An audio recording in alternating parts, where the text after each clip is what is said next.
Welcome to the First Read Ultimate Spider-Man podcast, where we break down Bendis' iconic run on Ultimate Spider-Man, issues 1 through 160 in Earth 1610. I'm Zach, and I'm joined, as always, by the man with the $10,000 smile, Mr. Johnny O. Hey, Zach. It's good to be back on the pod again. That $10,000 smile Just still wired kidding. shut. Just Uh-oh. kidding. It's a miracle. He just opened his mouth, folks. Yep. How you been? Dude, I've been good. We caught up briefly before we just started this, but we haven't really talked much over this break. I'm excited to see how you're doing. How's the recovery going? The recovery's going well. I just got cleared to eat like 2 days ago. Let's go. So I'm off of a liquid-only diet, a protein shake-only diet. But it really hasn't been that bad. Aside from like the very first week, it hasn't been that bad. Yeah. How have you been? I've been good. Nothing's happened. I mean, we had birthdays. I guess that Nothing's happened. happened with me either. As we were gearing up to record this week, I was like, nothing's happened. I don't have anything interesting to talk about. How do we go through Christmas, birthday, a surgery, and over the course of those 2 months, it's like every week we have something to come in with, and we just don't. I know. So what was your first meal? First solid meal back?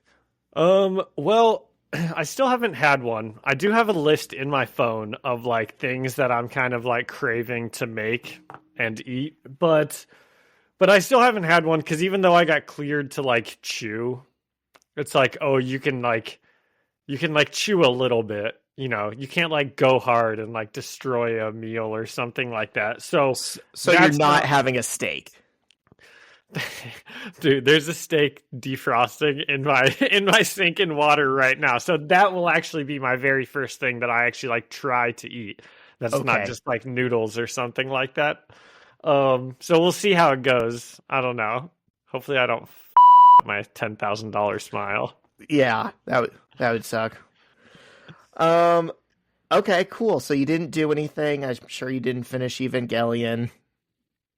Dude, that's so funny because for like a month straight, I did nothing but sit in my recliner and try to think of things to watch. And not one time did Evangelion cross my mind.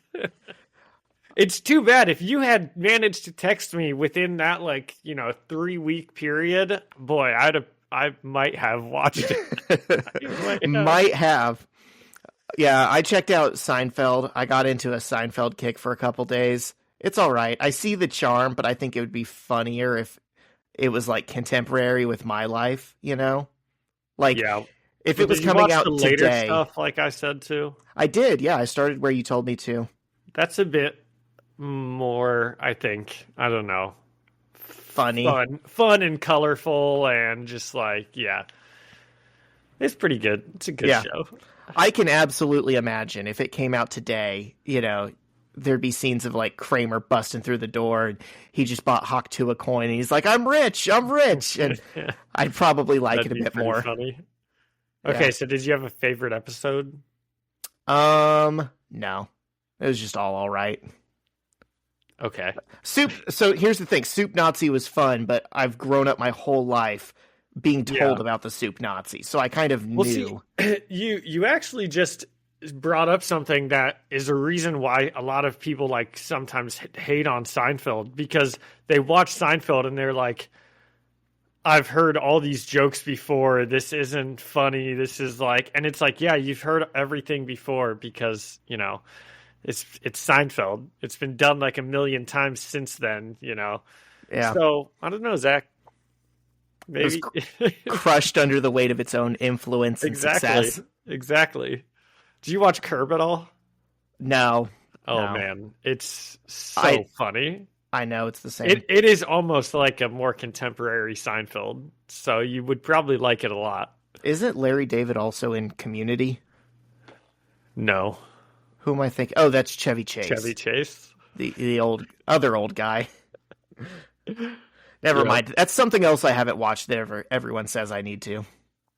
Oh my gosh, it's so funny. John, you're not going to be surprised by this, but I've only been watching anime recently. Really? I have a lot of catching up to do. So, What's the new show?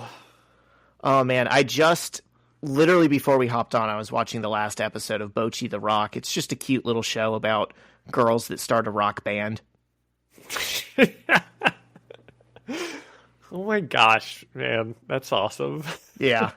Different strokes for different folks. That's Exactly. what I have to say. I would never have thought that this was my thing, but I am just getting into all the little cute low stakes shows that That's awesome. just feel like a warm blanket. I watched Squid Game and Squid Game season 2. Oh yeah? How was Yeah. that? Oh, they were just all right. Just all right. Have you seen them? No, Neither of those. there was a point in time where I kind of took pride in not watching all the shows that everyone else was talking about because it got so annoying that everything was Tiger King and Squid Games. So Yeah, I've never seen Tiger King either. but you remember that time during COVID where that was like the definitely. only thing anyone had going on. Yeah.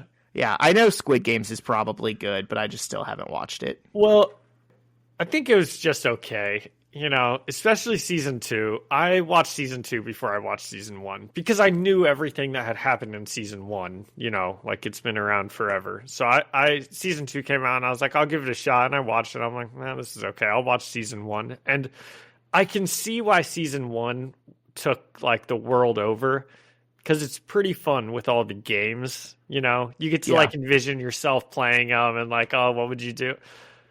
But season 2 didn't have that many games in it. It only had like 2 or 3. So I'm like, oh, you guys missed out on what made season 1 so fun.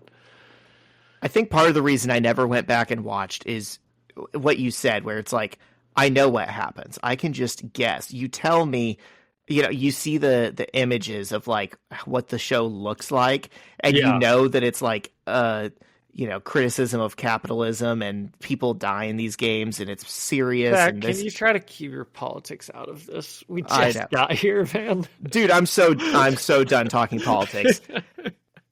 I truly have nothing else to say. Everyone has heard my every thought. Can you keep your politics out of Squid Game?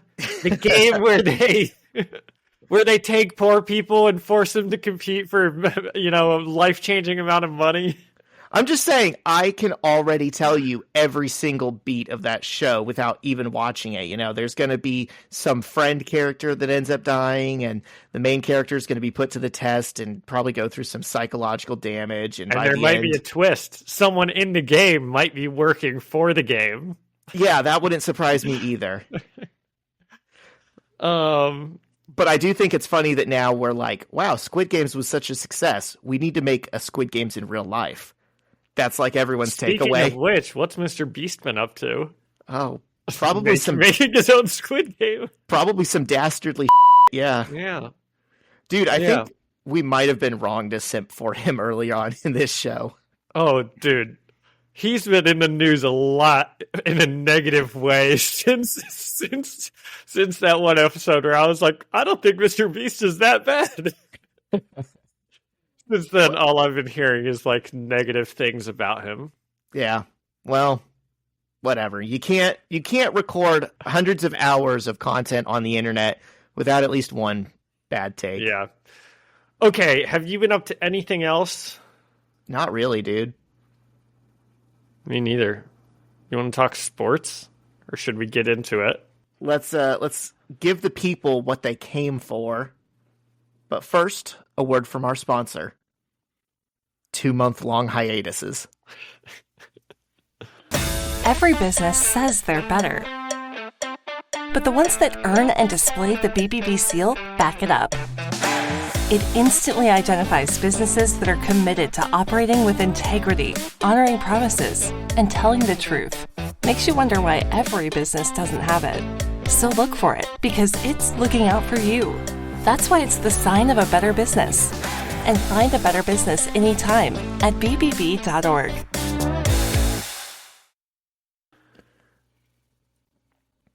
All right, and we're back. Zach, can you please give everyone, and myself included, a bit of a refresher from where we left off? John, I'm glad you said that, because I actually wrote out quite a deep refresher. Love it. Because we need it just as much as anyone else. I did not remember what was happening. There's someone out there who was not listening or binged the episodes or listened, faster than what we put them out, who has this all fresh in mind. Our last episode wasn't even Spider-Man, it was Batman. So that's what we're getting into, right? Absolute Batman 3 and 4. Oh, dude, you read the wrong issues. Oh, no. Okay. During a 6-month gap following Ultimatum, Mary Jane Watson broke up with Peter Parker, who started... That would have been a good place for us to take our break. Huh. Yeah. If only you could have gotten scheduled for your surgery earlier. If only the person in charge of our podcast episodes had been able to plan that out better. What do you want me to do? Find issues that don't exist? Spin our wheels? All right. Mary Jane broke up with Peter, who started dating Gwen Stacy. The Parkers then took in Johnny Storm from the Fantastic Four and Bobby Drake from the X-Men. Recently, Peter was kidnapped and impersonated by a shapeshifter called the Chameleon, who kissed Mary Jane in front of Gwen. And it's important to know that the Chameleon duo was a weird incest brother-sister duo. This is true. And if I had a nickel every time we came across one of those, we'd have 2 nickels, which isn't a lot, but it is weird that it happened twice. Because of that and the Maximovs? Yes. I'll say 2.5, since Peter and Gwen said, they're basically like my brother. They're basically like my sister. Wow. Weird stuff. 2.5 nickels. Yep. A nickel and 2.3 pennies. 2.3 pennies. Learn math. Oh, 2.5. Okay, yeah, there's no defending that. Okay. While Peter eventually defeated the Chameleon and escaped with the help of Johnny and Bobby, when he returned home, Gwen still appeared distant and hurt. Meanwhile, J. Jonah Jameson, who had been taken captive along with Peter and shot in the head by Chameleon, awoke in a hospital bed and said, "Parker." Oh yeah, and we got that cool Easter egg with whatever movie I was talking about in the last one. Philip Lives or something. Yeah, it was something like that. Yeah. Okay, so issue 15. This is written by Brian Michael Bendis, or issue 149. So here's the thing I wanted to bring up. Yep. It had been killing me for a long time when we would talk about the legacy numbering, because I was like, any way you count it, it doesn't actually lead up to 150. It ends at 148. The issue you're reading should be the 148th issue. And I finally figured it out the other day when I was thinking about it. Incredible. They're including the Spider-Man 1/2 issue that we read that isn't on Marvel Unlimited. If you include that, you can say there were 149 issues of Ultimate Spider-Man. Okay, so issue 133 is the last one, right? On the numbering? Yes. Okay. So really then issue 1 should be issue 134. Well, so when did issue 1/2 come out? Before 133 or after 133? 1/2 came out a long time ago. We were like in the 50s. Well before 133. I'm just saying, I think they're saying that counts towards the numbering, even though it had never counted before. Well, and it would be weird to be 133, then 15, then the 150th.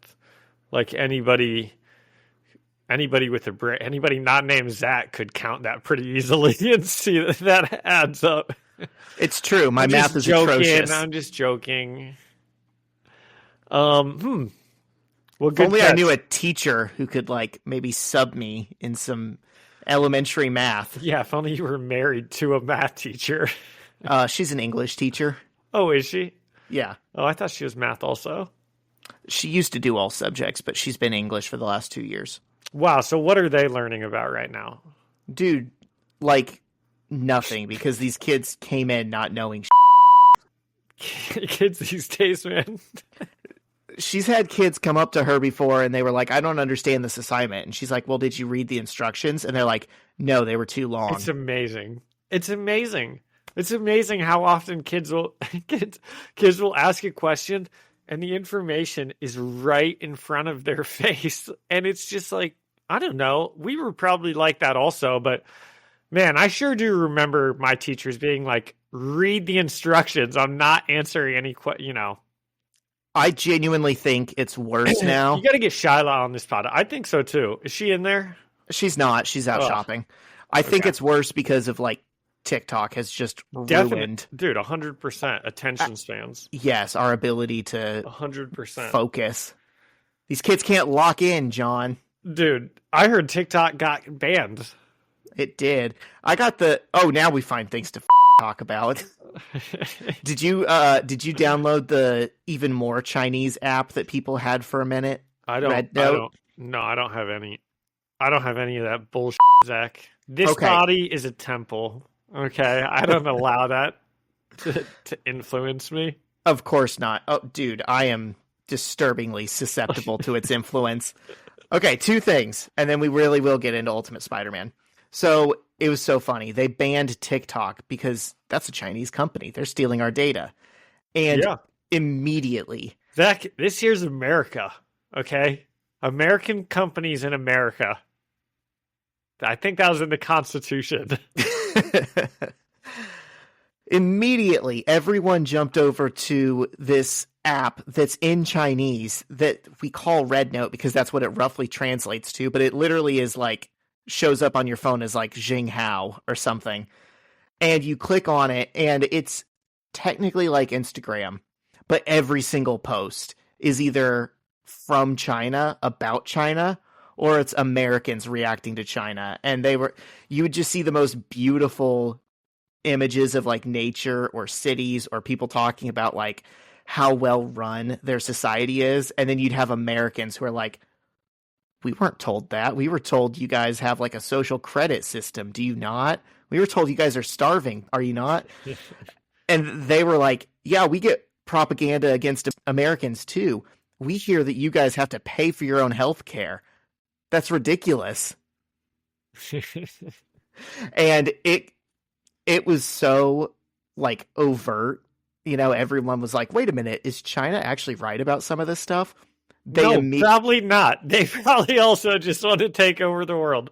They were immediately like, we have to get TikTok back. We have to unban this shit. And that's why the ban only lasted like a day. Oh, it's not banned anymore? No. So what? I don't understand. I don't understand what this other app has to do with TikTok. It was filling the void that TikTok left, and it's even more Chinese propaganda than TikTok ever was. Okay, well... And people were loving it. People are going to be stupid, and you just gotta, Dude, I was loving it. I was into it. And then also, this is the other thing. I was like, maybe I need a break from social media. There's this account on Instagram. Everybody. Dude, the internet is turning my brain into wet dog. Dude, I've never been less informed, and I've never been loving it more. I know. Ignorance is truly bliss these days. There's this Instagram account that's called Imam Peter Griffin or something like that. It's this like AI generated Peter Griffin talking to you over Minecraft gameplay in the background. Oh my gosh. And it'll be like Chris will say something. He's like, Dad, why can't I wear a gold necklace? And Peter will be like, Astaghfirullah, Chris, it is haram. For don't you know it is written? The Prophet Muhammad, peace be with him, said this and that and this. And he's just telling you like the tenets of Islam. And for like 2 days, I was really enjoying it. And then he came out with a crypto, like a meme coin. Oh, that's what happens. And I was like, wow, you lied to me. Imam Peter, you were not based as I thought. Oh. Surely Bitcoin or cryptocurrency is haram. Dude, that is like my favorite thing about the internet is like watching someone get the smallest bit of attention and then immediately watching them pitch a crypto coin afterwards and just scamming every single person that they can. Dude, I don't blame them at all. Yeah. 21st century Scam problems away. require 21st century solutions. Yep. Zach, I just had a great idea. Podcoin. I was going to say spider coin. Yes. Listeners, it's going to the moon. Okay, Zach and I will never sell.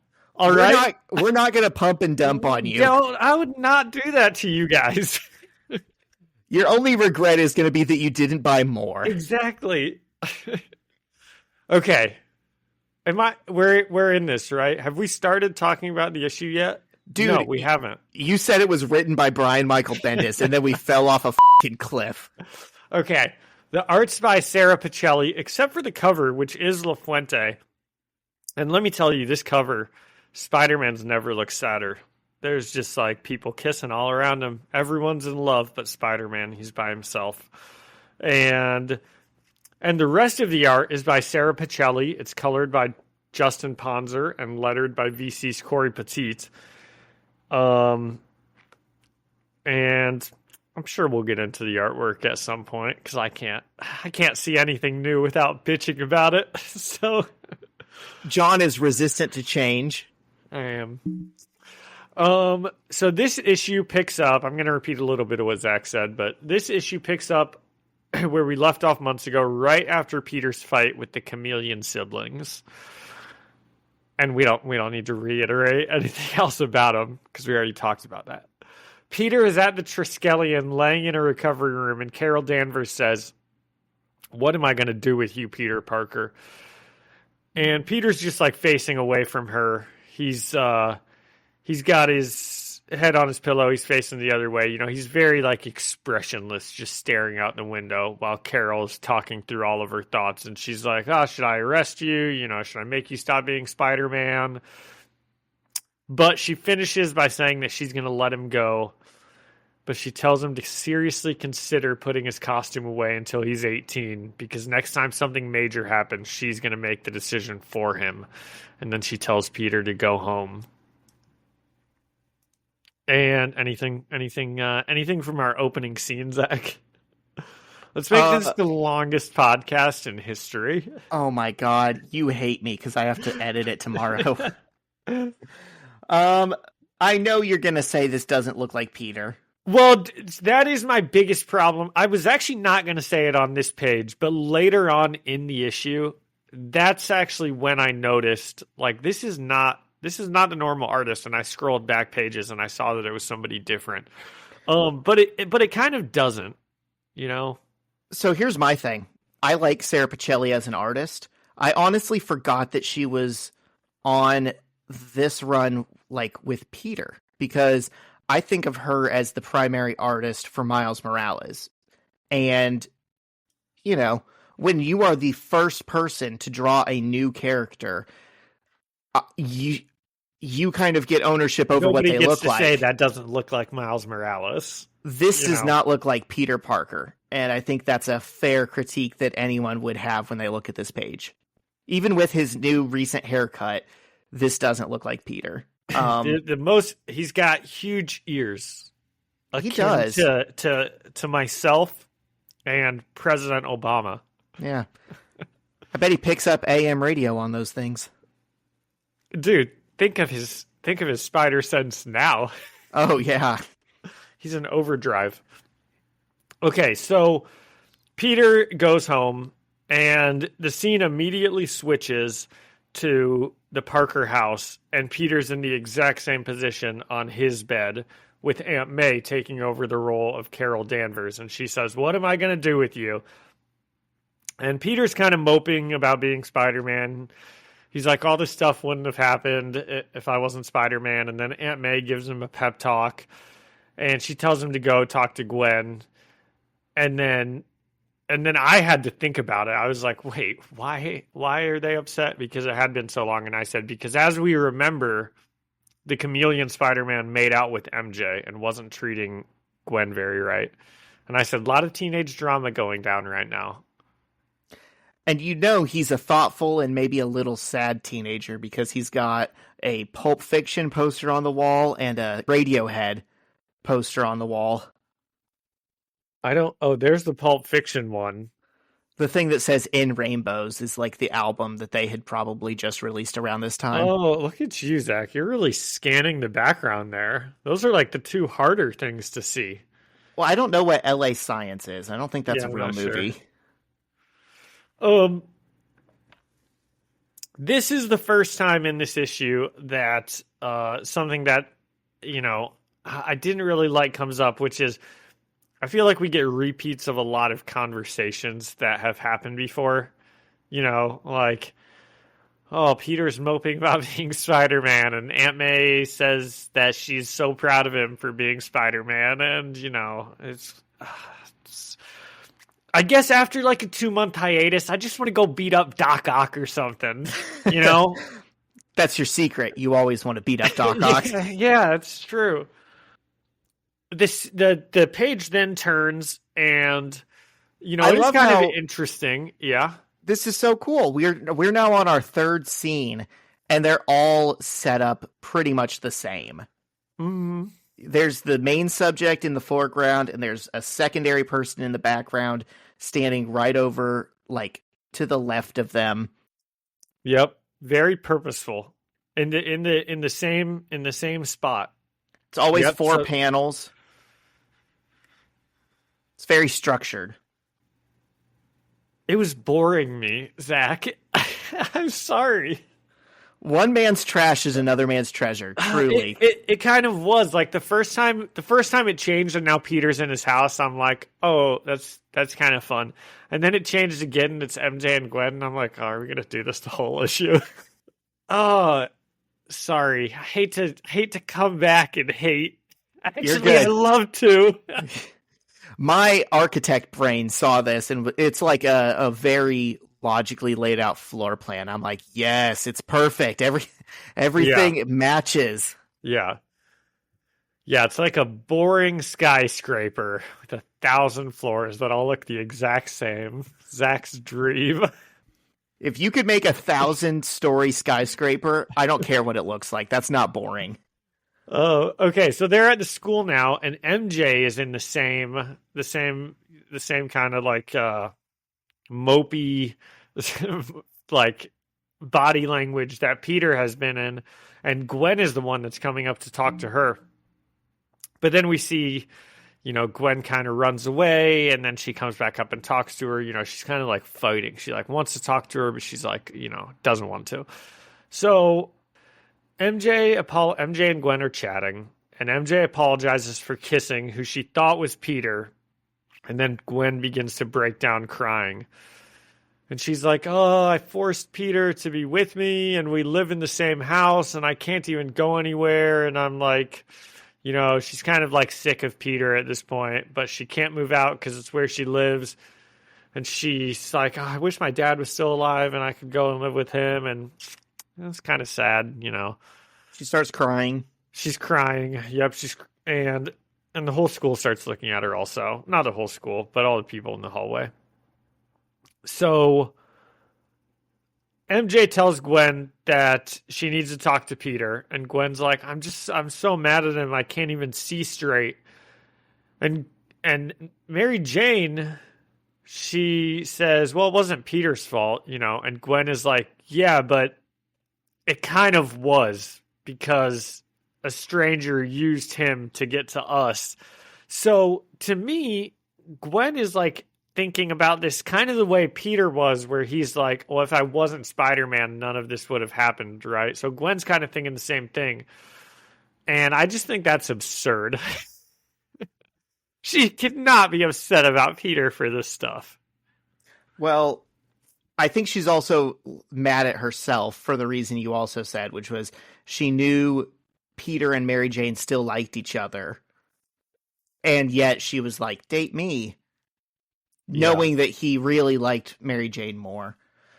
This also reminds me of a scene. People. That's true. This reminds me of something we've seen earlier, which is a lot of this issue reminds me of conversations and things that we've seen earlier. Hey, that's a Spidey comic for you. Do you remember when, was it Gwen that was crying or Mary Jane that was crying? It was Mary Jane was crying, and Gwen pulled her into the bathroom and was like, "You don't want to do this here in front of everyone." Oh, yeah, that was something. That was Gwen. That was Gwen to Mary Jane. I kind of. Why was she crying? About Peter? Yeah, it's always These about girls. Peter. I know, they deserve better. I kind of wish Mary Jane did the same thing to Gwen here. I thought that's where it was going. When Gwen starts crying in front of everyone and they're all looking at her, I was just waiting for Mary Jane to say, "You don't want to do this here. Come on, let's go." That Gwen doesn't care. Yeah, maybe not. Cry wherever you want to cry, Gwen Stacy. She does That's what I have to say. She seems like someone who would have that attitude more than Exactly. Mary Jane. Yeah. So Mary Jane and Gwen kind of hug, and then Gwen runs off, basically. That was kind of the end of the conversation. Oh, and she says that her and Peter are done. Right? Did I miss that? I think it was implied. She's like, I was so dumb to get in this relationship. She says, we're done. So, dude. But Peter doesn't know that. Wow.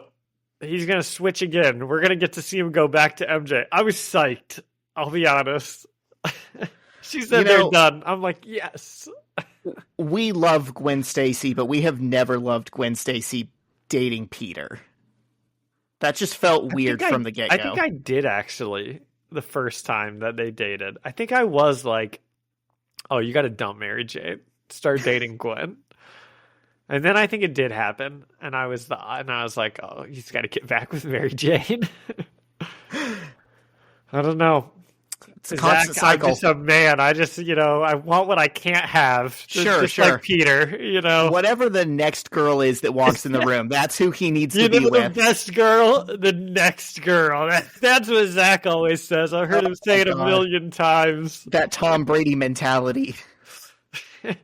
Is that a Tom Brady thing? Dude, I thought that was surely what you were referencing. Whenever people would ask him which Super Bowl ring was his favorite, he would say the next one. That's hilarious. Wow. Well, Tom Brady and Giselle were like a picturesque, happily married famous couple for a while there. And yeah, hasn't he moved on pretty quickly? He moved on. Another girl get pregnant and he she left him. Moved on from her or something. Yeah. Anyway, good guy. I'm not overly concerned about Tom Brady's love life. I'm sure he's doing all right. I'm sure that he is.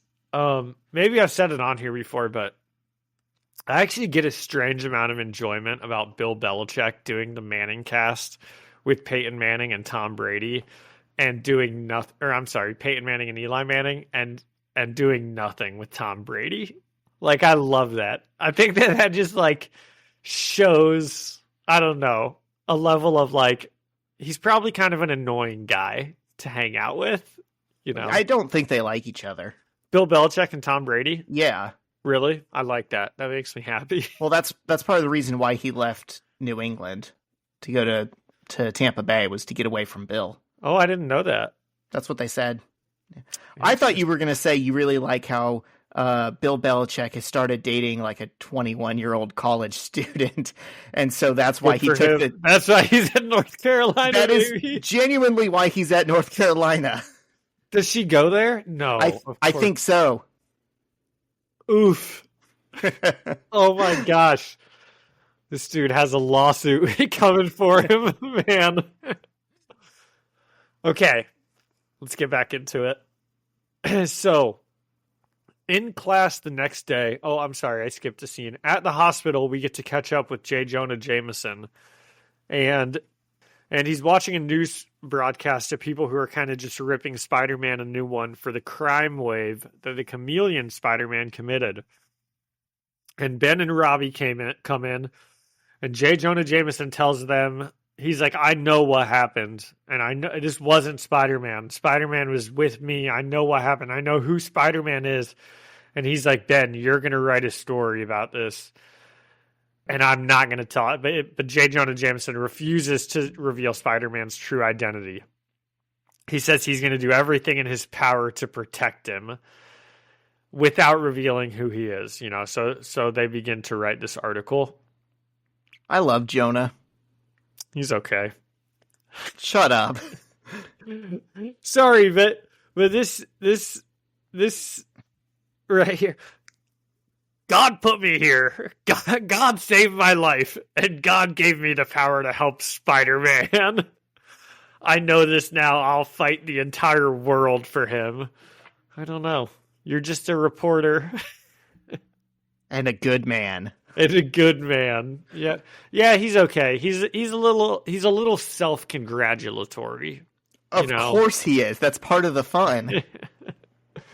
That's true. It's kind of funny. In a couple scenes, Mary Jane and Peter are like reading the article that Ben Urich writes, and Mary Jane is like, yeah, he doesn't say who you are, and then he like pats himself on the back 100 times for not revealing your identity, and I'm like, that's pretty funny.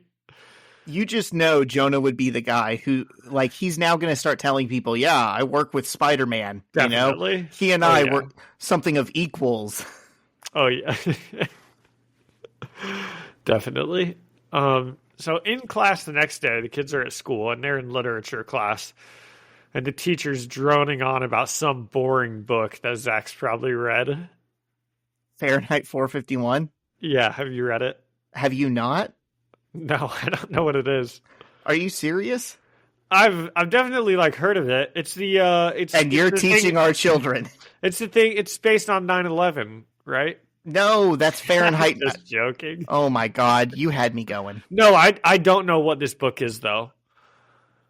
I know it's not the 9/11 one, but I don't know what this book is. So feel free to. I would love it if you explained it to me. Well, I wish I could, but I read it in middle school. What's it? The teacher says, there's nothing in your life that's more interesting than reading this book.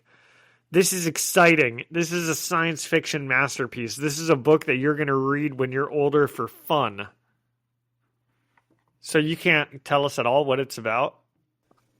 Okay, I'm not much better than you here. I know that I've read it, but I can't remember what it is. I'm looking that brings up. That's an interesting philosophical question. If someone is like, "Oh, you haven't read this book?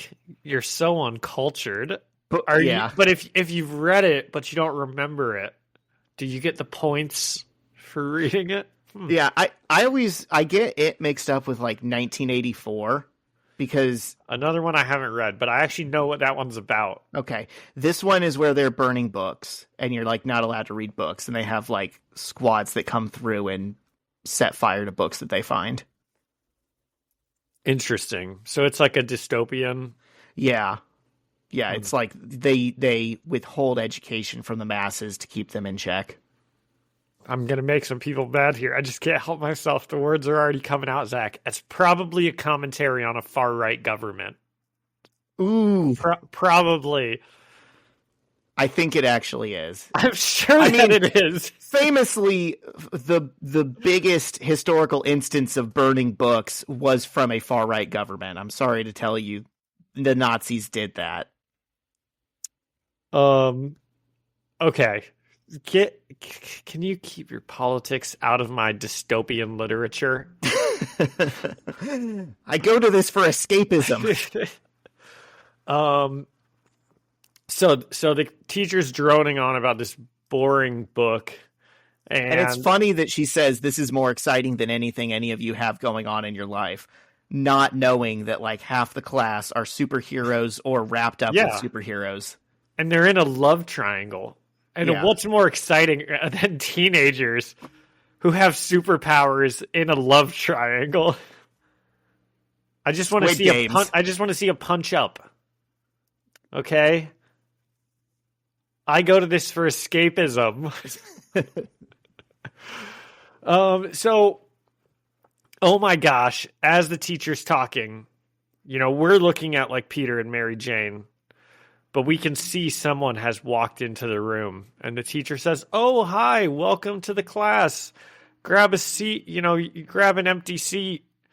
And so you're like, "Oh my God, there's a new person in the class." And I know that we're all immediately thinking, like, who is the new superpower kid that's coming into the school? And as I was turning the page, I thought I might know who this was. I was like, oh, this might be the teenage girl that we keep seeing. Because Peter has run out of friends who can go to the school. But he's got no shortage of enemies. And we see this like punk teenage girl come in, and she immediately starts like cursing up a storm, and Peter thinks, and he's like, oh my gosh, it's the bombshell girl. Lana Baumgartner. Dude, did you have to look that up, or did you just know that? I did not. The first time we met her. But it's because her name changed, right? Her mom called her Lori, and it threw me off. I was like, this is Lana. Maybe so I think this might be name. It's not. I think the mom's name is Lori. Oh, that's right. That's right.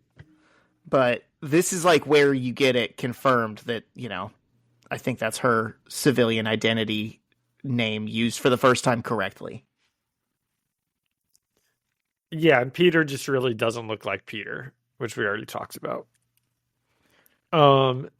And so after class, Peter goes up to Johnny and Bobby, and he's like, this new girl, I know who she is. She's the chick with her mom who was blowing up the bank and robbing a diamond store or something. And Bobby, he's got a one-track mind. He just wants Peter to set him up with her. And Peter's like, oh, dude, she's a criminal. I'm going to go and talk to her. And she's like, okay, ask her if she likes movies and tell her I'm really funny. And you know what? If Peter was a bro, he would have done that. But he doesn't. Imagine the dichotomy of that conversation. Hey, I know you're a felon. And also, my buddy really wants to go to a movie with you. Yeah, exactly. He's super chill. You'd love him. Was that a pun? Oh, Bobby is pretty chill. Well, he's the ice guy. Yeah, he's chilled. Yeah, very nice, Zach. It was not intentional, but you got what? It was a good one. I'll take my bow. So Peter walks up to the new girl, and again, she just immediately starts cursing, and she's like, leave me alone. Get your puberty away from me. You obviously just want to see if the new girl puts out. Dude, this girl's kind of like the new Gwen Stacy, very rough around the edges. She makes me think of Avril Lavigne. I can see that. She's dressed like the middle schooler who just blew $100 at Hot Topic. And she's got like her pink mask wrapped around her like a scarf. I always love it when they do that. When it's like, oh wow, she's wearing the same colors and the same everything as a superhero person. That's funny. I love it when these kids just don't care about their identities. I know. I actually didn't realize it was her Look, mask. Peter's in blue and red. How about that? I love it. So as the new girl's turning to walk away, Peter's like, I know who you are, bombshell. And she's like, oh my gosh, how do you know that? And he's like, because I was there when you and your mom robbed the bank. I thought he was about to be like, I'm Spider-Man. And I'm like, dude, you can't just tell every single person. But he doesn't. He just says that he was there and he recognized all of her swearing and everything. And as they are talking, which is an innocent enough conversation, Gwen and Mary Jane are watching them. And they're like, has he talked to you yet? And the other one's like, no. Has he talked to you yet? And they're like, no. And they're like, so he hasn't talked to either of us, but he's talking to the new girl. And Gwen says, maybe Peter Parker isn't the guy we thought he is. And she storms off. And Bobby and Johnny are also watching on. And they say, every girl. The dude gets every girl. I mean, that's kind of f***ed up that Peter didn't introduce, like, say anything about Bobby, you know. Like, Bobby isn't even assuming that he's talking to her about him, and he asked him to. He's just assuming that Peter's taken the girl. That's kind of a messed up friend. Well, it is pretty meta that this far into the series, everyone knows, yeah, a new pretty girl gets introduced to Peter right at the end of one of his other relationships. He's gonna add another notch in the belt. I mean, he's dating every girl that we put in this book. It's crazy that Flash and Peter aren't, like, best friends at this point. Like, you'd think Flash would be like, dude, how you doing it, man? Like, it's like every hot girl at our school. Teach me your moves. Okay, so Peter manages, after this conversation, Peter manages to track down Mary Jane in the library. And she's reading the new Bugle article, Daily Bugle article that Ben Urich wrote about J. Jonah Jameson. And this is where she's like, yeah, he didn't reveal your identity, and he was really proud of himself for not doing that. And Peter can't believe that he didn't reveal his identity. But then she says, they're kind of talking about the chameleon, and she says that she thinks the chameleon guy made a move on her because he could tell how much she loves Peter. And then she tells him to leave and go find Gwen. And it's just so many conversations we've had before. It's just less talky, more doc-ocky. Yes, it feels like Friends. Like, will they, won't they? Is he with Gwen? Is he with MJ? Oh, he's sad about being Spider-Man. John, I apologize that they're trying to tell a story. I just think maybe we've gotten to the point where the main story is Peter Parker. And the main story should be Spider-Man, right? You should be an editor for Marvel. Let them know that. Was that sarcasm? I mean, it's both, right? I mean, you need both. I think you're upset that there's not any Spider-Man in this issue, but you don't want to swing too far the other way. I mean, I guess I could also be, you know, we're coming back after a couple months. So there is something to that, right? Because these last 4 Chameleon issues were probably like heavy Spider-Man. So anyway, whatever. Yeah, he had a gun. He was robbing banks and stuff. Spider-Man had a gun. That's right. Spidey's got a gun. It was right there on the back page or something. So she's like, Peter, go find your girlfriend. And then the page turns and Gwen is packing up her stuff and leaving the Parker house. And Peter finally gets home to talk to her. But as he's coming up the stairs, he's going into her room. He's like, Gwen, I'm so sorry. I wasn't able. And then he kind of stops himself because as he gets into the room, he just sees Aunt May sitting on the bed and she's holding a note. And she says, she left, Peter. She left. And Aunt May is kind of looking like a babe. Can I say something? I mean, she's looking fit, as the British would say. Especially for an older bird, as the British would say. Mind you, listeners, she's just wearing a tank top. I mean, not just wearing a tank top, but like that's what's inspiring this comment. Okay, so what'd you think, Zach? And you know, I'm kind of getting older myself. I just had a birthday, so maybe that's part of it. Maybe I'm aging into that. We both had a birthday. Yep. And also, because I got to point out all the bands on the walls, Gwen is a fan of Franz Ferdinand, which feels like the most 2009 band you could be into. Famously, the guy who got assassinated to kick off World War One. Yes. Yes. Correct. And also, he had a song in the first Guitar Hero game. Not the guy who got assassinated, surely. Yes. Yeah, no, that's who she has the sticker for. What?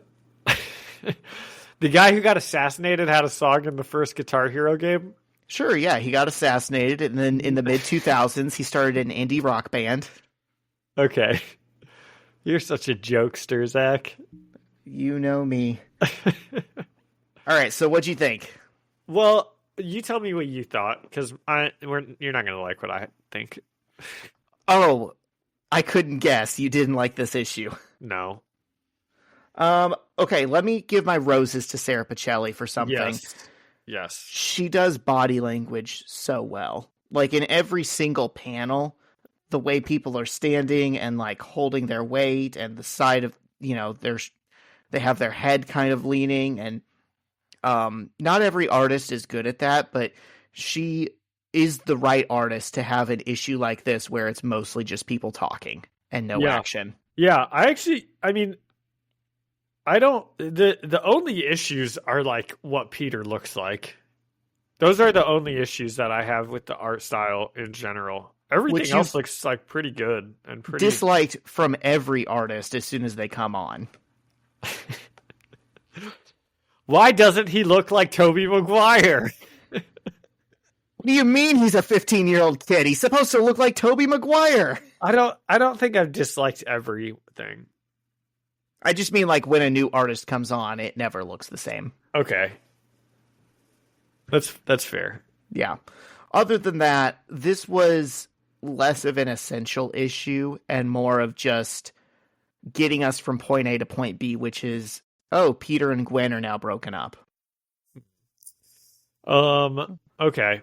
So it sounds like you thought, like I thought, that it was pretty boring, which is what I wrote. A bit of filler, yeah. Okay, I said 5 out of 10 conversations we've had before. That's a pretty rough grade. But I'm coming back from this break, and we're grading hard, okay? We're like in finals week here. We got to buckle down. We got to get you kids ready for 8th grade. Yeah, exactly. I'm going to say 6.5 out of 10 because I know what you're talking about and I agree with it, but I kind of like it more than you. Okay. Fair enough. All right. So now we go from issue 15 to issue 150, Ultimate Spider-Man 150. This is crazy. The numbering on this is insanity. It's outrageous. And it's so weird that it's counterproductive and it's all based on sales, right? So the American comics industry think that like issue 1s obviously sell the best. And then issues 50s sell more than issue 49 or 51. So they try and they do this all the time. And it makes individual issues sell like hotcakes. Your January issue might sell great, but then the rest of the year sucks. But they lose long-term readers because no one can keep track of it. And we're at a point now in the comics industry where in America, Japanese manga outsells DC and Marvel like 2-1 every single month because people understand, what do I read next? Just the next chapter. Yeah. They don't do any of this silliness with numbering. Well, it is pretty hard to like really get into comics because there's just like a billion universes and a billion storylines, and it's like I wouldn't even know where to start. If I just like wanted to like see what's happening in the Marvel universe, it's like, okay, well, which one do you want to follow out of the 46 different options that you might have, It's like, okay, well, that's too many. I'm not gonna read any of them. Yeah. Yeah. It can be a lot, but also for someone like me, that's what I find special is like, I don't want to constantly be restarting and reading, Yeah. the brand new universe or whatever every time. Yeah. I don't know. It's a problem someone smarter than me should figure out. Well, they haven't figured it out for Doctor Who, because that's what it was reminding me of when you were talking about it, because Doctor Who was on forever and they had seasons, and then it like came back on and then they restarted counting and they had like series, right? And now when this new Doctor, instead of just continuing like series 13 or 14, now it's back to season 1. And it's like, why? Why are we doing this? Exactly. It's all silliness. All right. Ultimate Spider-Man issue 150. This one is written by Brian Michael Bendis, and the art is by Strap-In. David LaFuente, Justin Ponzer, Sarah Pacelli, Joel Jones, Sonny Go, Satika Yuno, Jamie McKelvey, Matthew Wilson, Scotty Young, Jean-Francis Belu, and VC's Corey Petit. I'm sure I butchered some of those names, and I'm sorry, but this is a jam comic. Yep. Couple different creative teams take over a few pages and then switch off to someone else. And so we open on Spider-Man fighting the Ringer. I love it. Spider-Man. Have we Fighting seen the Ringer? villains. I can't remember. Have we seen him in this Dude, I universe? kind of remembered him. So I think maybe we have. Okay. But Well- maybe not. Did he get Peter in a ring or something? Well, Seems like that's- something he would do. That's what he always does. Yep, indeed. Spidey ribs him a bit with jokes, and the Ringer snaps back. This is funny. He's so proud of himself. He says, "I'm the Ringer. The Ringer! You're going to remember the name, man. I'm the Ringer. You're going to learn to respect me." And John, I said, well, you can't say his name doesn't have a ring to it. Now, that's a good one. Thank you. I was so proud of myself. Peter should have said that. He Man. should. I mean, it's right there for him. It I'm is. sure. That's a good one. Yeah. I'm sure some writer at some point has had him say that. Nope. That was right under their nose and they missed it. And I said Spidey gets ringed up and ducks behind a limo while he breaks free. Because, again, that's what the Ringer does. He shoots rings that wrap around you. How does he do that? Does he have a technology or a power or what? You know, I've never understood it because it's like it has to phase through you at first. Because, the ring is already enclosed. Yeah. Yep. It doesn't make sense. He's just a silly villain. It's just good fun to punch him. Yep. And while Peter is ringed up behind the limo, people start throwing beer bottles at his head and telling him he sucks. Because remember, they think he did Chameleon's crime spree. And I said, it's a classic Spider-Man situation. He's protecting the people that hate him. And he jumps out and he KOs the Ringer and webs him up. And he's kind of patting himself on the back and he's like, yeah, any heroes watching, that's how it's done. And you just see a trail of flames and destruction from their fight, which is funny because I don't know how anything caught on fire from getting hit by rings or All those webs. rings must have done some damage. Yeah, they're like explosive rings or something. And we cut to Carol Danvers, director of S.H.I.E.L.D., talking about how Spidey caused $2.7 million of property damage.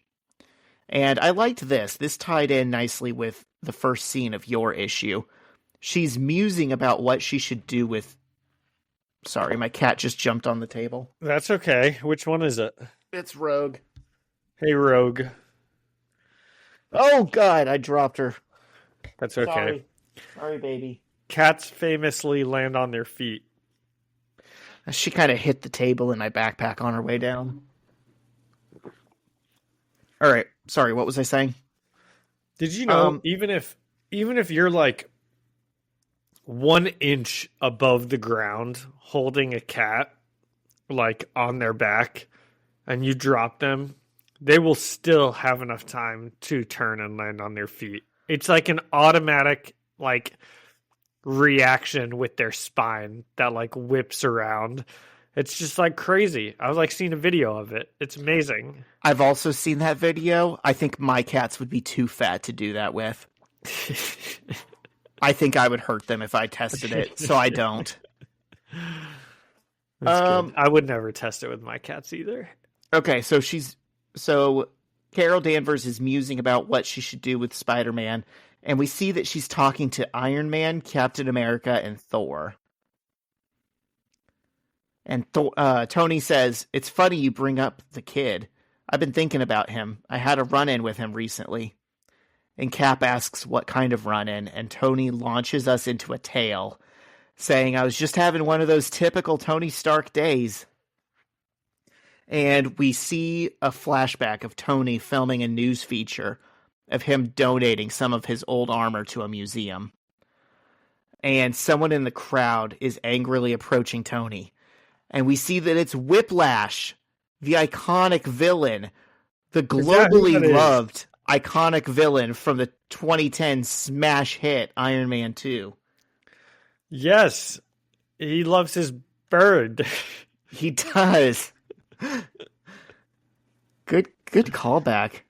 And he looks pretty much exactly how he does in that movie. It feels like the time that they brought Doc Ock back looking exactly like he did in Spider-Man 2. This is just shameless. Dude, does he? No, he doesn't at all.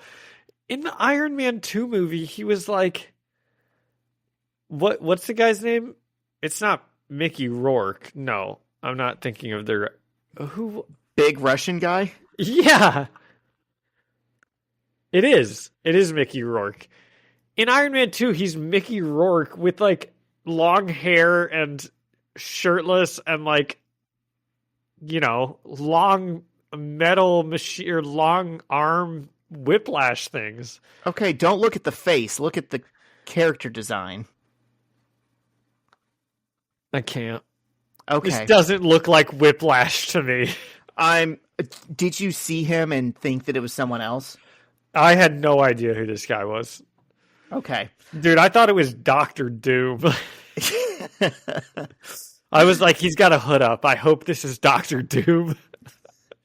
Dude, that would be sick if he pulled his hood down and it was just Tony Stark and no one knew why.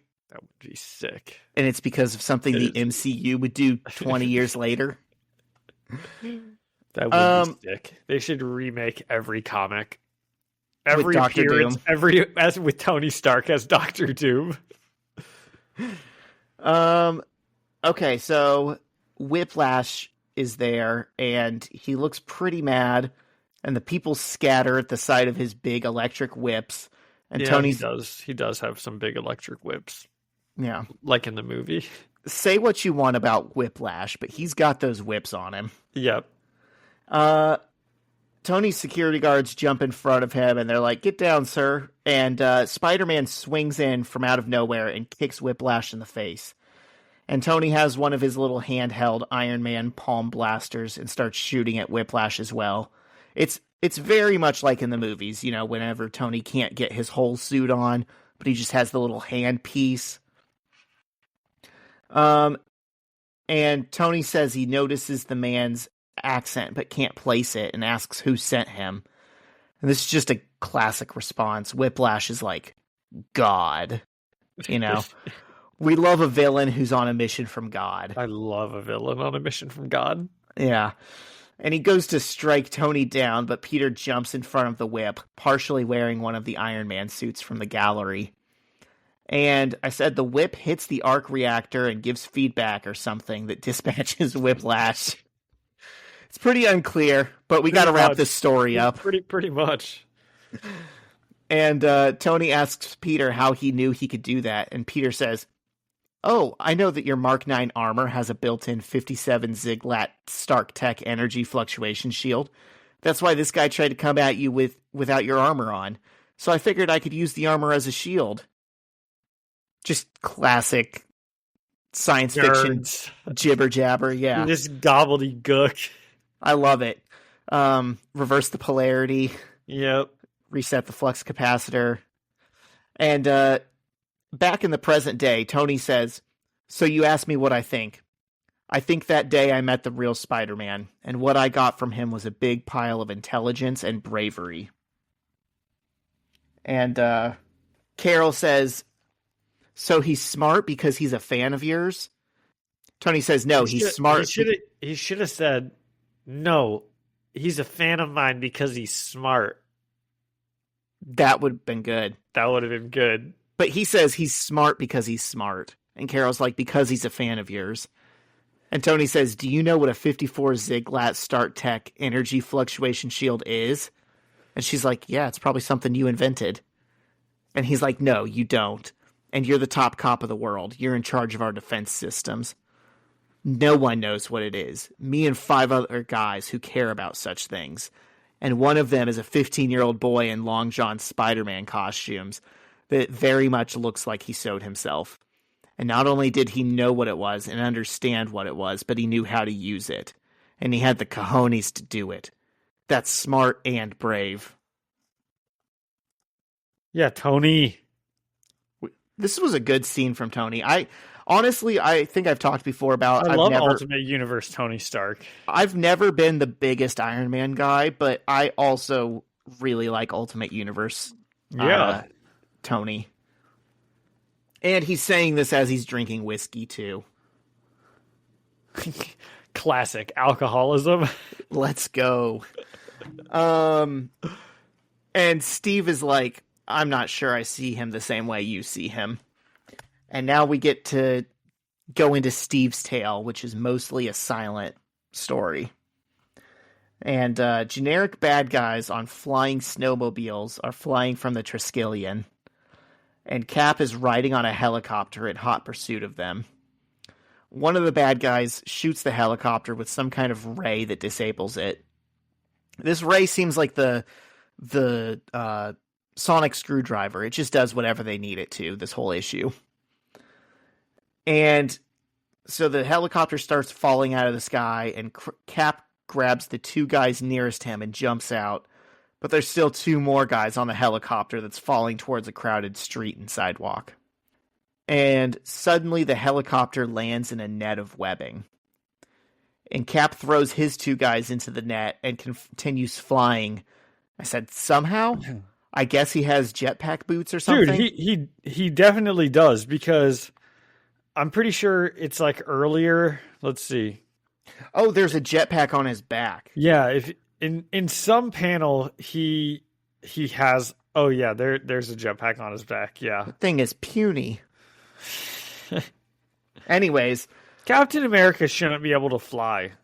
Yeah, that's one of his weaknesses. I didn't like this little mini story because it's so much tech that doesn't exist in the real world that you just have to go along with. Yeah, like it immediately opens with like these like hovercraft rider things.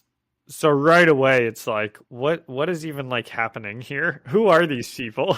Yeah.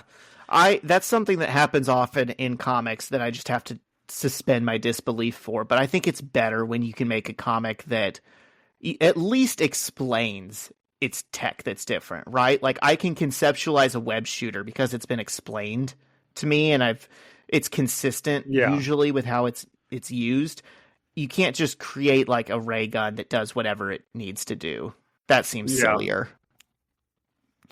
So that's silly.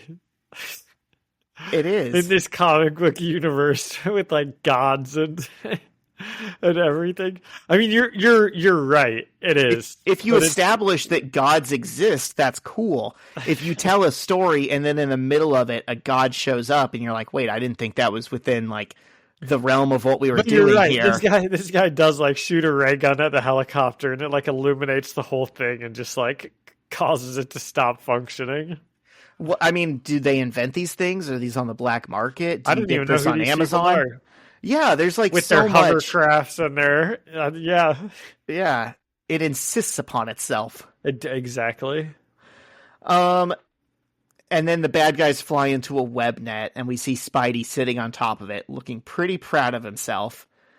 And one of the bad guys uses his ray gun to juice up the whole web and electrify it and blow everyone off of it. And so now it's Spider-Man and Cap on the ground fighting these bad guys, but at one point Spidey accidentally webs Cap in the face, and Cap takes a punch to the face while he's blinded. And something explosion, which blows both of them into the web net where the helicopter is. And Peter says, hey, big fan. And Steve's like, idiot. And Peter goes, I know. So it's kind of a farce. It's a funny little story of Spider-Man messing everything up, or so Captain America thinks. Or so Captain America thinks, yeah. And Captain America had this pretty well messed up on his own, I think, before Spider-Man swung in. Exactly, and Tony makes that point later, too. Steve says, there's a reason they don't let children in the military, because they could get themselves killed. I'm not saying the boy doesn't have the best intentions, and I'm not saying he's not brave. But in my opinion, there's a fine line between bravery and just plain stupid. And by the grace of God, no one was hurt and no one died that day. And Tony says, not for nothing, but that story sounds like it was more your fault than his. And Cap goes, how on earth was it my fault? And Tony says, these aimed agents, these scientists, terrorists, break into the Triskelion, steal some plans off the server, break out, make a getaway. You're chasing them. The chase goes badly. They get the upper hand. Helicopter is about to Black Hawk down in the middle of New York City, and he catches it. If he wasn't there. And then they go back and forth arguing f***ing semantics about, well, just as much property damage occurred. I don't like this Captain America. He's like, think about the property damage he could have caused. He did Shut cause up, Captain America. Which I don't believe it would be the same as if this helicopter had fallen on people and exploded and damaged buildings, but whatever. Yeah, Cap they would have just died. sees money. He doesn't see human lives. He's kind of, he's a bit of a little bitch here. Yeah. I'm glad you recognize it as a Cap fan. He's kind of letting us down in this conversation. Yeah. So now, we know what's happening here. Two of them have given us their tales. It's Thor's turn to talk. And he tells a story that starts with Peter and Gwen. Okay, so what do you think of the artwork? It's a huge shock turning the page from the artwork we get to the Thor story with Thor. It's a departure for sure. I think it looks kind of like storybook art, and it fits like the Norse, almost like Shakespearean narration that Thor gives everything, and these speech bubbles that look like scrolls.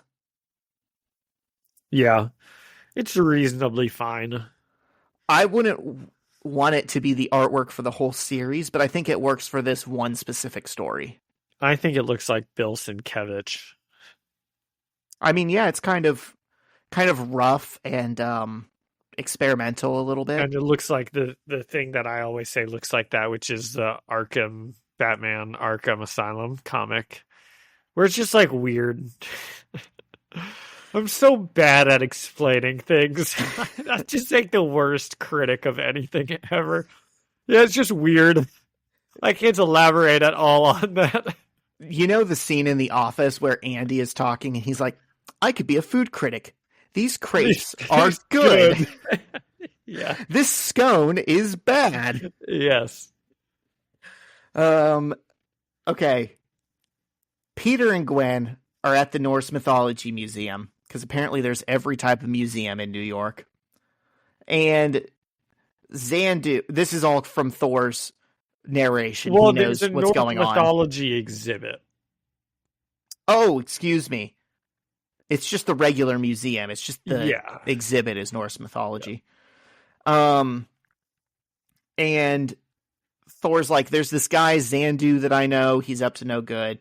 He came seeking the lost eye of Avalon, and he found it. Okay, so in this Norse mythology exhibit, Thor's like, the humans take things that they shouldn't, blah, blah, blah, right? Loki's helmet is front and center. Yes. And that's definitely either Stormbreaker or Mjolnir in the background. Wouldn't you think? I mean, they're not going to put like a hammer axe in the museum as an Easter egg without it being one of those. So, well, maybe this it was museum like has a couple of good pieces. It definitely does. Maybe it's like Balder the Braves or something, you know? Maybe it's not Thor's, but it's a hammer or axe that matters. That's true. Maybe. He was almost played by Daniel Craig in Multiverse of Madness. Yeah, it was like either a deleted scene or one that they just like decided not to shoot because of COVID or something. But he was like supposed to be in it as Balder the Brave in the Illuminati scene. That's cool. Yeah. Dude, Daniel Craig rocks. Did you know he wanted to be in Star Wars? But he was he's in it. He's he's like, just make me a stormtrooper that doesn't say anything. Yeah. Yeah, it's awesome. That's sick. I would do that too if I was Daniel Craig. Definitely. Okay, so Xandu comes in and smashes the glass and takes this lost eye of Avalon, and he transforms into a big red demon monster with horns.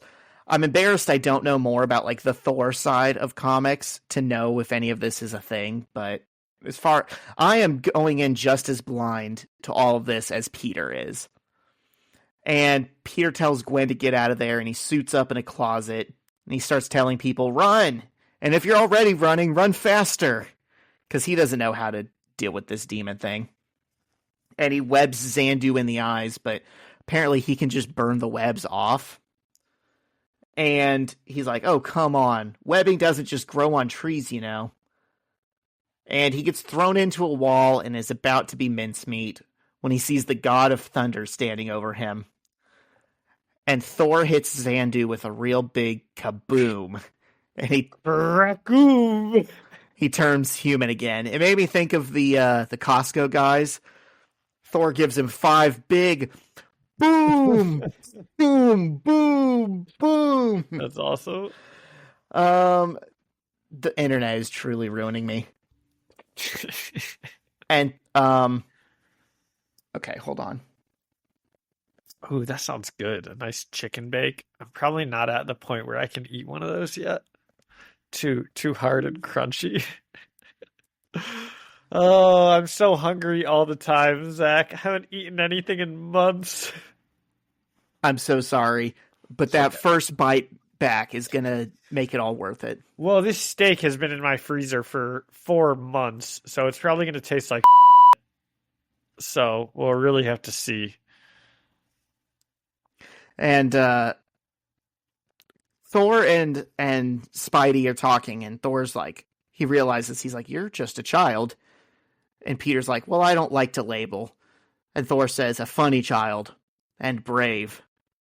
And Thor's like, oh, you god of thunder. Peter. Who'd I say? Thor. Oh yeah, Peter says that. And Thor's like you blushing. You see, my friends, I come from a world where there are 2 kinds of men, warriors and others. And he says basically that Peter will be a warrior, and in Asgard, when a boy is about his age, they'll take him hunting and test him with a rite of passage. And Thor declares that Spider-Man has passed his test. It's like that movie 300. Just like it. They gotta fight the tiger. That's a great movie. Remember? Yeah, of course. Yeah. He says Spider-Man has passed his test, and all he needs now is guidance. And the 3 men argue some more, and then restate their theses. And Tony says that Spider-Man needs to be trained. Cap says he needs to be grounded. And Thor says he needs to be rewarded. Carol looks at them all silently. And in Queens, Peter, Bobby, and Johnny are walking home when they spot a gaggle of S.H.I.E.L.D. black vans. Okay, before they spot that gaggle, the scene opens, and Bobby and Johnny are talking, and Bobby says, dude, the bald one. And then he says, Johnny, she's the only smoking hot bald chick in our entire school. Shaved head. Who's he talking about? I had no idea. Okay, I didn't know if that was someone that we'd like seen in the background a bunch of times. If you had ever seen someone that could have filled that role. Dude, I missed it. Neither had I. Me neither. Peter walks into his house to see S.H.I.E.L.D. agents all over the living room, and Aunt May sitting on the couch with Carol Danvers. They tell him to sit down, and they have a come-to-Jesus talk with him, explaining that starting immediately, he will be completing after-school training with S.H.I.E.L.D. And the issue ends with a big shocked reaction on Peter's face as Carol says, congratulations, Spider-Man. You're going to superhero school. I think Peter would be psyched about this. He gets to train with the Ultimates. Yeah. And funny enough, do you remember the Ultimate Spider-Man cartoon that we watched the one episode of where Drake Bell is the voice? Yep. So that Great show, campagna. yes, thank you.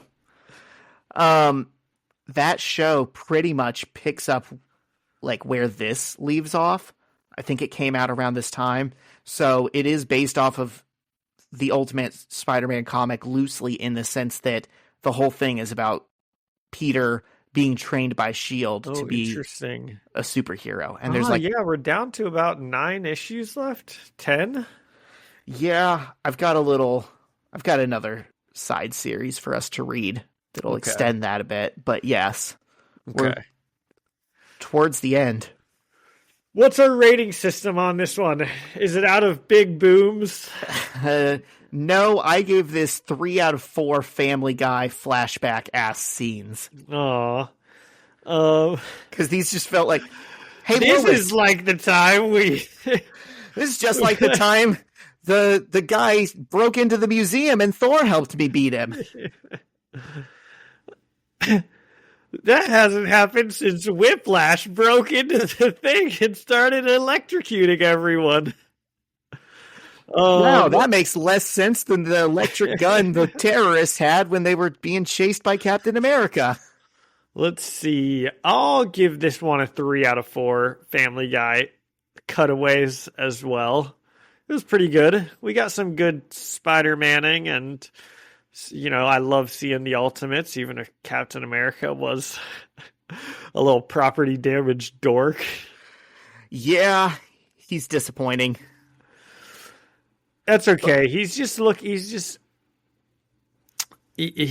trying to do what's best for the common good, or something or other. Sure. The people that die, they were expendable, but that building, thank God, property damage. Thank God was avoided. Yeah, I agree. Yeah. So this one was a little bit more action packed. Was it kind of what you were hoping for? It was. This was a good recentering of, we just got to see some Spider-Man fights. I liked it. Good.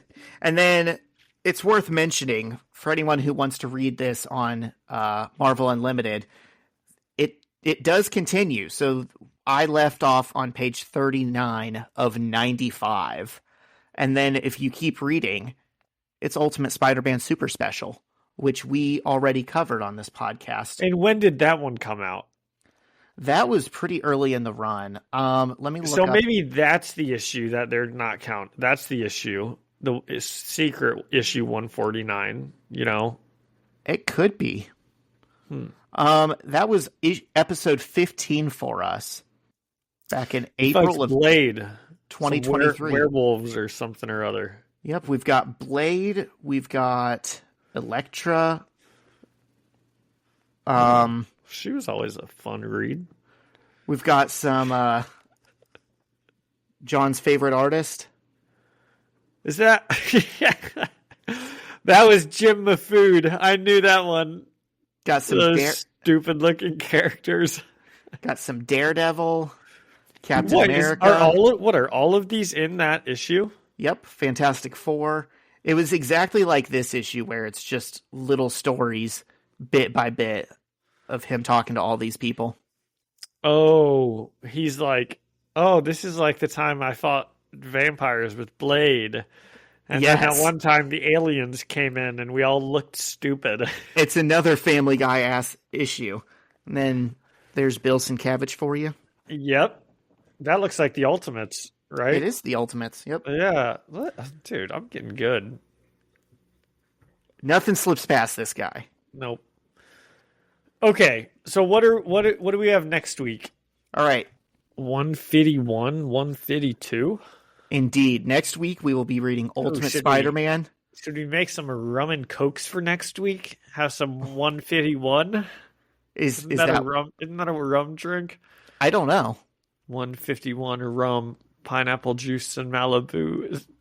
What song is this from? I think I don't know. Where is that? College. 151 rum, pineapple juice. It's called Caribou Lou. That's what I thought it was called. Song by Tech Nine. Oh, okay. I know that'll be the jam of the week next week. Why not this week? Because I already have one for this week. Is it The Boys Are Back in Town? Of course it is. It's such an obvious one. I almost chose it too. Well, shoot. Are we talking about the jam of the week now? Was that Do you just have the anything natural? else? What else do you have? Are we done with Spider-Man? I'm done. Did you have anything? I'm done. We've talked it out. What else do we have going on? What else interesting has happened in your life, Zach? Share with us, please. Okay. So I am going to do my jam of the week, and then this ties into that. Okay. So the jam of the week for me is True Blues by a band called Later Gator. That's fun. We are lucky enough that they are from right here in Indianapolis. Wow. I've been getting really into them. That means I'm sure that Zach has met them before and like partied with them. I won't go that far, but I saw them a couple weeks ago in Lafayette. Nice. And this song, True Blues, you got to listen to it, listeners and John, for real. So you'll hear a guitar, a drum, a bass, and a trumpet. And this is a 3-man band. So you would think, okay, when they play it live, maybe they bring someone else out to do the trumpet, or they take the trumpet part out or whatever, because everyone's hands are full. Not so. When you see this band live for this song, their guitar player is so good, he will play the notes on the neck of his guitar hard enough that they make the sound, and simultaneously play a trumpet into a microphone with one hand. And he's playing the trumpet and guitar pretty insane at the same time for like 2 minutes on end. That's pretty nuts. It's incredibly talented and That's super very talented. entertaining. Yeah. And a good song. Yeah. Okay. I'll check it out. You Yeah. have my word. Okay. And my jam of the week is by Thin Lizzy. The Boys Are Back in Town. Indeed they are. Of course. Yeah. And on that note, I had some nice things that people had said. What? Okay, so do we not have anything else? I don't. I don't either. Okay, let's Okay. hear these nice things that people said. Okay. DBZ Perfection, who's written in before, said, Happy New Year to you, John, and both of your families. Wish you all a happy and successful 2025. And then the other day when I posted something on the podcast account's story, they said, Let's go, we're back, with exclamation points. That's awesome. It was hype. They were excited. That's exactly how I felt. Yes, me too. And then Braden said, in response to the same story, I didn't expect this story to get a lot of response, but people were excited. Mr. Opat and the guy I don't want on my basketball team are back soon. Nice. With the flame emojis. That made me laugh. Oh, you know what? You know what is happening this week? Do you have any other comments? Those were all super nice, and I appreciate hearing all of them. The Infinity Pen said, finally catching up on the episodes, which haven't been released in a while. Hope you guys are doing well. I just heard about the children's political school campaign, and it reminded me of a story about the same thing, but one of the kids ran as a communist and was forced out of the election because his party was gaining support and was more popular than the other kids. Awesome. And I think it would be funny to see some kids campaign as like Iron Man and some kid running as Magneto and being way too serious and using socialist rhetoric to tear the other kid That's really down. funny. Oh my gosh, that'd be hilarious. Matthew Stiles, like a month ago, said T-1 month. Thanks for what you guys do. Thumbs up. We got so many nice words. And then Nice. I'm going to say myself for one of them because I did tweet out about how much I missed podding at one point. I said something like, I just can't wait to get back on the horn with John and say some incredibly dumb that'll stay on the internet forever. Yep, pretty much. Yep. I've missed getting to come on here and bullshit with you, talk some Spider-Man. Yeah, it's always a good time. Definitely. I'm glad we're back. Oh, the thing that's happening this week. Next week is Catholic Schools Week, which always finishes on Friday with a big teacher versus 8th grade volleyball game. And although my surgeon has not cleared me to play volleyball, I'm of course going to play in it anyways. You know, I have to. You got that dog in you. She's like, I mean, if you take a volleyball to the face and we have to go in and do surgery again, that's going to be bad. And I'm like, understood. Got it.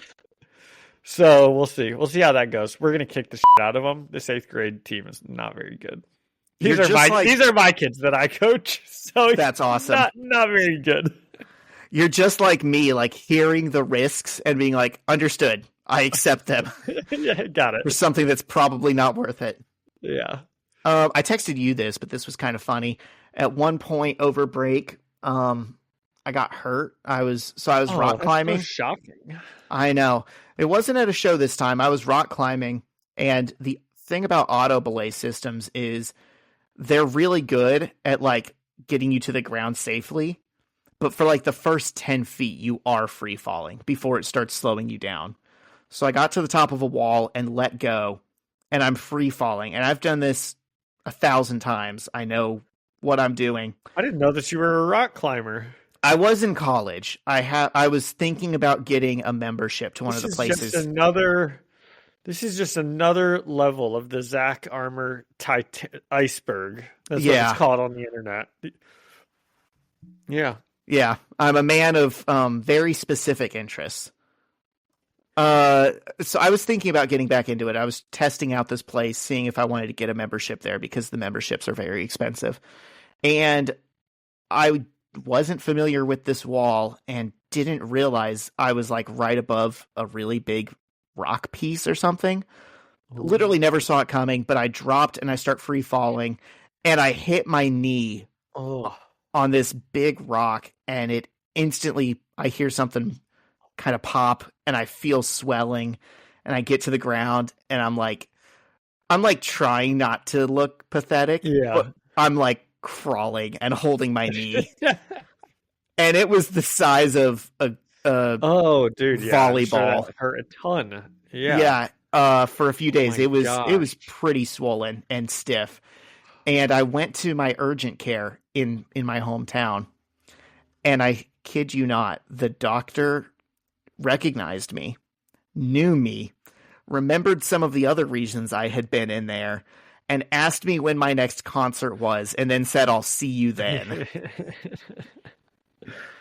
So you got a reputation. My reputation precedes me in the medical community. Yeah, yeah. And then my knee ended up, it was fine. It was like, it got better after a few was days. it? Okay. Just like a bad bruise or something. Yeah. Nice. And I didn't get the rock climbing membership. Well, nice. There's a rock climbing place right next to my house, which is nowhere near where you live, but I know. Indie climb time. I'm so mad. They're all up on the north side where all the rich farts live. I know, and like me. Yeah. Even this one that was the closest to my house was still 30 minutes Zach, away. It's called investing in crypto. Learn about it. Okay. That's right. Yeah. If you get Podcoin today, I want to do this. I want to start this. Listeners, don't buy, but convince everyone you know to buy. Okay. Sure. I don't want to scam our listeners, but right. if we scam their friends and family. Yeah. That should be fine. We were forged in the flames of door-to-door sales. What's one more grift for us? I've been scamming for years, baby. Yeah, we'll see how that goes. All right. Anything else? I don't think so, man. This was fun. It was good to be back. It's good to be back. Yep. Okay. Right.